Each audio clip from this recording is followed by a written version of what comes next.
What up, nerds? I had to get my car inspected. So yeah, like I was saying, I had to get the old poop box through inspection. And honestly, it went a lot smoother than I expected it to. The hardest part was getting it to pass emissions. So at least in Pennsylvania, you have a certain amount of readiness monitors to set. And this car had a bunch of stuff deleted before I bought it.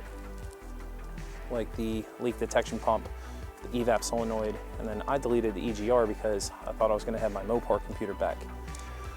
Now, these items aren't on all first gens. Well, the Evap solenoid is, but you only need an Evap solenoid if you have your charcoal canister and all that stuff still, but all of that was deleted on this before I bought it.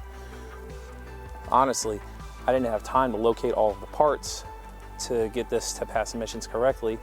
And if I do some of the things that I'm thinking about doing this down the road, none of this is going to matter anyway. Like if I put a fuel cell in it, or if I, go to an aftermarket fuel tank of some type, it's not going to matter. So what I did instead is I found the wiring and I put in resistors to tell the computer that these items are in place, just to have the readiness monitor set so that I could get through emissions. It's not something I wanted to do. Unfortunately, it was something I had to do based on my time restrictions. I got pulled over on the 31st, and it had been like 6 weeks since I registered the car. I thought you had 30 days at least to get your cars inspected in Pennsylvania, but also I have a habit of just forgetting to get my cars inspected because I do almost all of my driving in Maryland or Virginia or DC, Delaware, like outside of Pennsylvania. And your registration and your inspection and emissions are not tied together in Pennsylvania, so I just forget to do it a lot of times.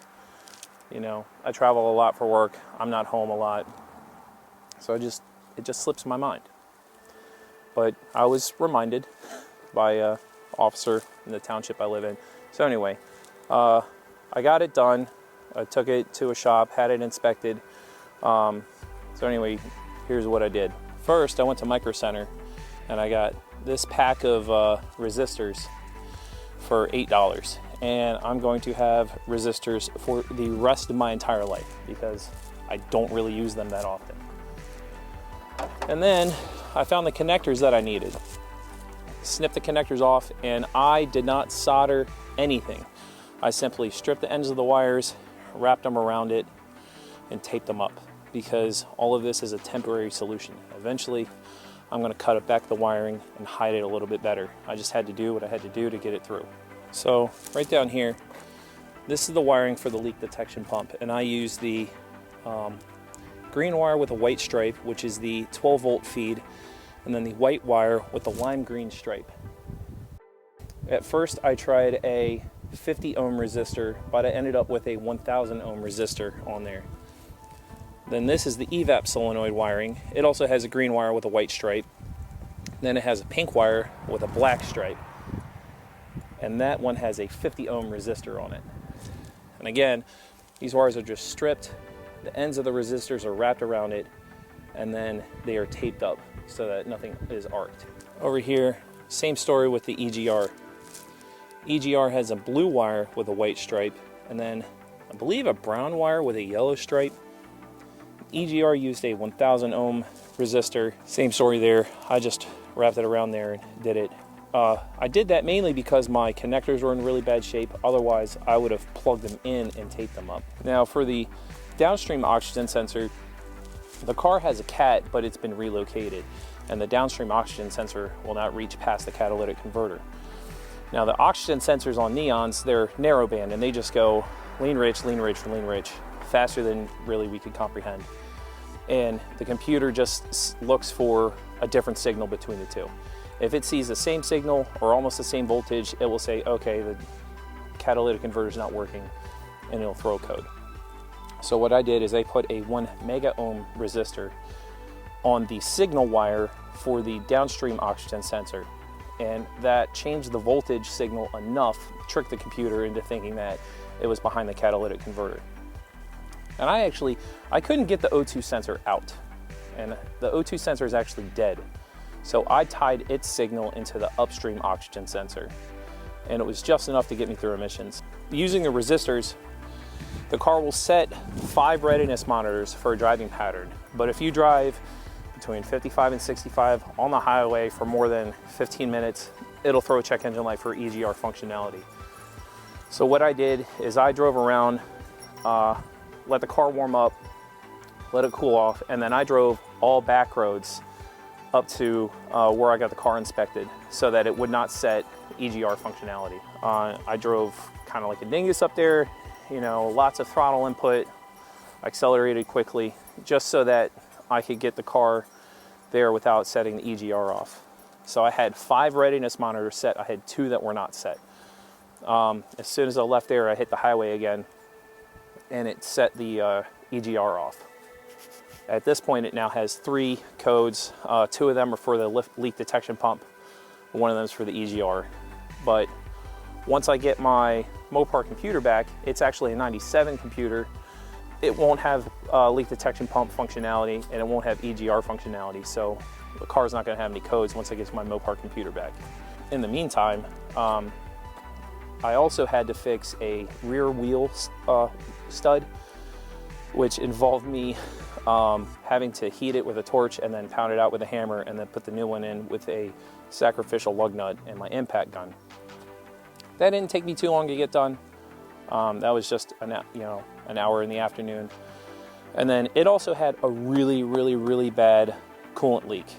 And that was a freaking hassle.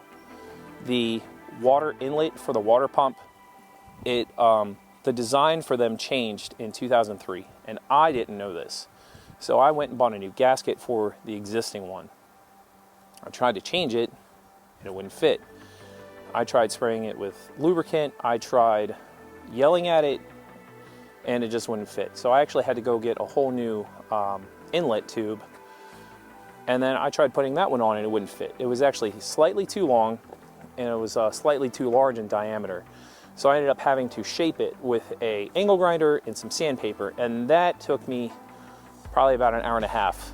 And if somebody didn't have the tools and the know-how to do that, they would never have gotten it done. So it just took me a long time. I had to be very careful doing this. But I mean, eventually I did get it done. But I don't feel like an average wrench turner would have been able to figure that out. That's part of the problem with buying aftermarket parts. Like, I always have an issue with front brake hoses on these. I always have to use my angle grinder to get them to fit. But yeah, other than that, the car passed with flying colors, and I could have gone a different route. I could have went and got classic plates and then not had to worry about emissions, but on the other hand, I could get in trouble for driving more than 5,000 miles a year, although they never check. But I don't know. I went the route that I thought made the most sense. So anyway, I'm gonna go back inside because it is friggin' cold out here.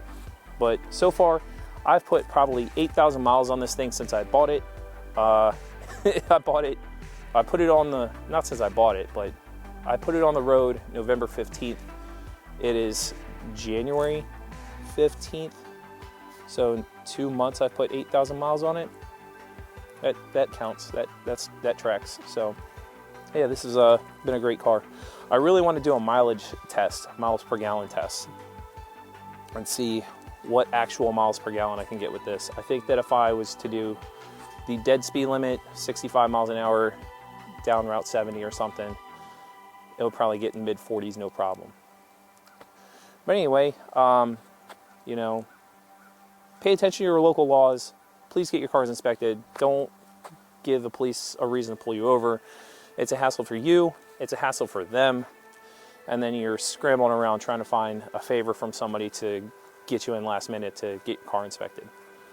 But anyway, like I said, an hour a day will keep the jack stands away, and getting your cars inspected will keep the police away. Also, I've been reading about a bunch of stuff, working with some guy who's a lot smarter than me, who's down in Texas. He's actually a 420A neon guy. And there's on the horizon a new way to get their neon computers tuned, because basically the guy, Howell Automotive, he's become a scammer, well, he's been a scammer for a long time, but his computers are no longer being sent out tuned. So he's become a liar. Mopar computers are no longer available new. Kevin Sykes from Sykes Tuning, he got sued by HP tuners for stealing their software, and his software is no longer available for first gen Neon computers. So right now we can only use Megasquirt if you want to get your car tuned, or you can get, you know, a canned tune from a handful of people and for modern performance. But there is a way to get tuning functionality done coming. But when I understand it more, I will let you guys know more about it. As of right now, I don't want to talk about it much because I don't understand it well enough, and I don't want to seem like I know more than I do. So anyway, thanks for watching.